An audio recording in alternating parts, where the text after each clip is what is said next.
How's it going, team? Welcome back to a new video. Today we're going to be talking about how you can get free money from the MOD to help provide for courses so you can better educate yourself and set yourself up for when you leave the British Army, Navy, RAF, whatever it is, the MOD. So like I said, we've got two ways we can do this. We've got ELCAS, our enhanced learning credits, or you've got your SLCs, which are your standard learning credits. So there are two different types of claims.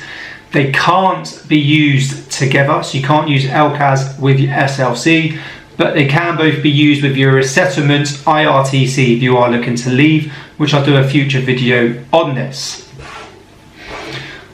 So let's start off with the standard learning credits then, okay, your SLC. You're automatically enrolled into these when you join the military. And a lot of people hear about them, don't know about them, and don't use them. Throughout my career, I've used them once. So nearly £2,000 worth of money I could have put towards courses. I've used them once. I've used £175 worth.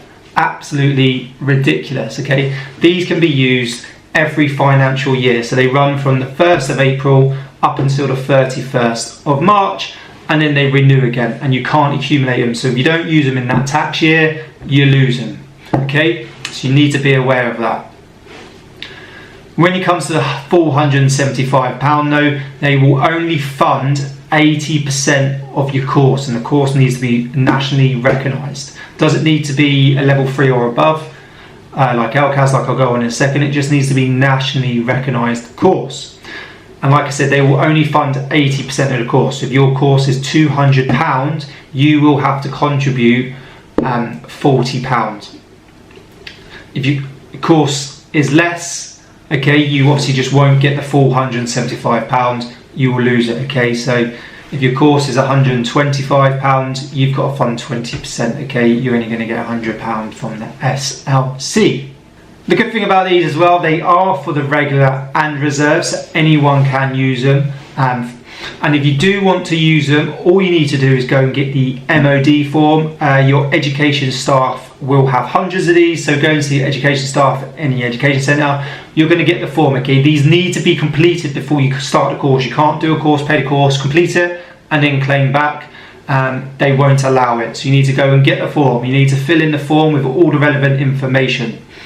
Then you need to get it signed off by your line manager, so that could be platoon sergeant, your sergeant major, or above, someone like that within your team, your squadron, your company, your unit. And then you need to go into the education centre and get it signed off. Once it's all signed off and completed and everyone's happy, you can then go and pay for the course and attend the course. Once you've completed and attended the course, you then come back. You get your SLC claim form along with proof of payment and proof of completion. So you will need some sort of certificate or printout to say that you've completed it. You're then going to take it to the clerks. They will enter it into the system, and then it goes into that month's pay. If you miss the pay run, it will then just go into the following month's pay, and you'll get the full £175 that way. So that's how standard learning credits work. And these can be used for a number of courses. Think about your small courses. You can use it to contribute to a larger course if you want to. The big one I know a lot of people have done is your forklift driver's course. You can get your forklift license. You could go out and do some sort of tracker course. While you're serving, they do need to sort of benefit the military. So on the form, it will ask you why you're doing a course and how will this benefit the military. And you can word it correctly, okay? Forklift license, we need forklift drivers within the military. Another good one is mental health first aiders, or you've got first aid at work. We need first aid at workers. Just because you're BCDD doesn't mean you can be your first aider for the unit or building. So you can go and get your first aid at work. Go and look at doing some tracking or photography course, especially if you're in recce or reconnaissance, some sort of photography course. So if you've got a hobby in photography, you can actually sort of benefit yourself there. If you're into physical training in your PTI, go and do some sort of career development course. Go and do spinning, kettlebell instructor or something like that, because it's going to benefit you as a PTI, and it's also going to benefit the Army because it's going to make you a better PTI and enhance your skills. So that's your standard learning credits. Make sure you use them. You don't use them, you lose them. £175 per year. up to 80% of the course fees. Go and see your education staff if you want more information. They have the forms, they will be better advise you, but it pretty much can be used anything as long as you can word it to benefit the military. Okay, they're spending this money on you, they want to get that back while you're serving. If you're a service leaver, it doesn't matter, you can use it for whatever you want, whatever it's going to help you within your resettlement. Now let's get into ELCAS, Enhanced Learning Credits.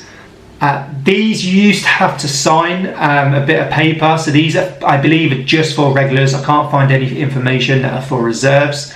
Okay, but now you are automatically enrolled into these when you join.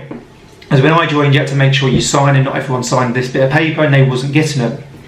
It comes in 2 tiers. You've got a lower tier and a higher tier. So the lower tier is £1,000 per financial tax year. If you joined, I'm just going to make sure I get this right because it does get a bit complicated when you look at it. So if you joined prior to the 1st of April 2017, you have to have completed 4 qualifying years before the 1st of April 2017. Okay, so you had to do full 4 years before the 1st of April 2017 and you qualified. If you joined on or after the 1st of April 2013, you now have to do 6 years before you qualify. Okay, and that gets you £1,000 per financial tax year, but there's only 3 of them, which I'll cover in a second. You then have the higher tier. So the higher tier is £2,000, and you have to have done 8 qualifying years. Okay, so you have to serve 8 years before you're then eligible for the £2,000. Like I said, you only get 3 of these. So you get, in the lower tier, £3,000, £1,000 per tax year. In the higher tier, you get £6,000, 3 lots of £2,000. The good thing about these is they can actually be used after your service. So I'm going to read from the bit of paper so I don't get this wrong again. So it used to be, and I remember this when I joined, they could be used up to 10 years after leaving the military, which is absolutely amazing. But as of the 1st of April 2016, they stopped it. So if you left before April the 1st of 2016, you can use your ELCAS up until 2016, which is 2026, which is absolutely amazing. If you leave on or after the 1st of April 2016, that only lasts for 5 years after you leave. So if you left in 2016, it's already gone, you can't use them anymore. They would have expired in 2021. If you're leaving in 2022, you can use them up until 2027. These are really good. So these are for any qualification that's level 3 or above. You can get your personal training qualification off these. There's hundreds. What you need to do is you need to go over to the Enhanced Credits website, and the way you do this, a company gets given an ELCAS number.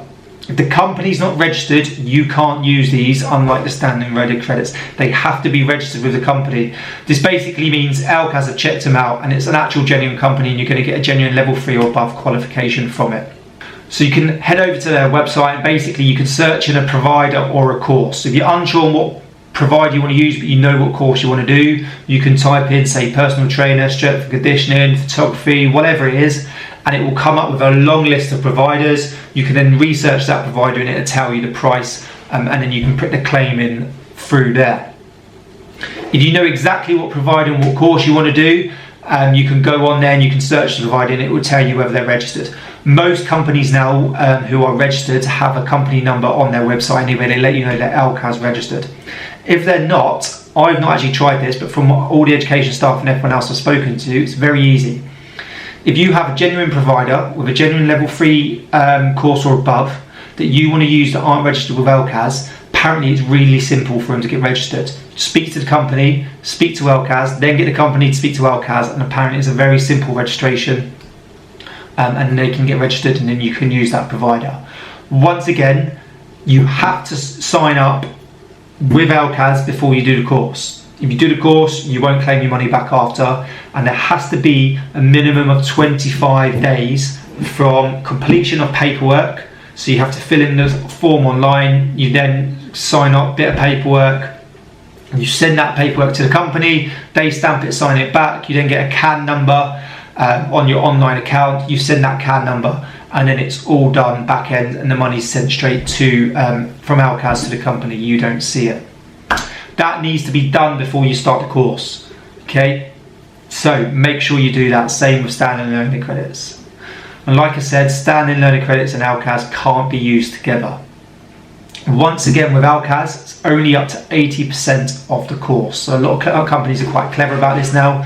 They're priced so you can get the maximum ELCAS to your 20 and 80% split.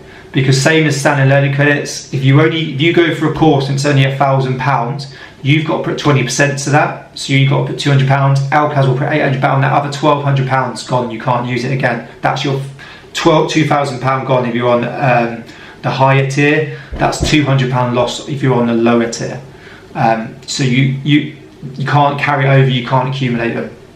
So just make sure you're aware of that. But I just want to do this video to make sure you're aware of these. So many people don't know about them.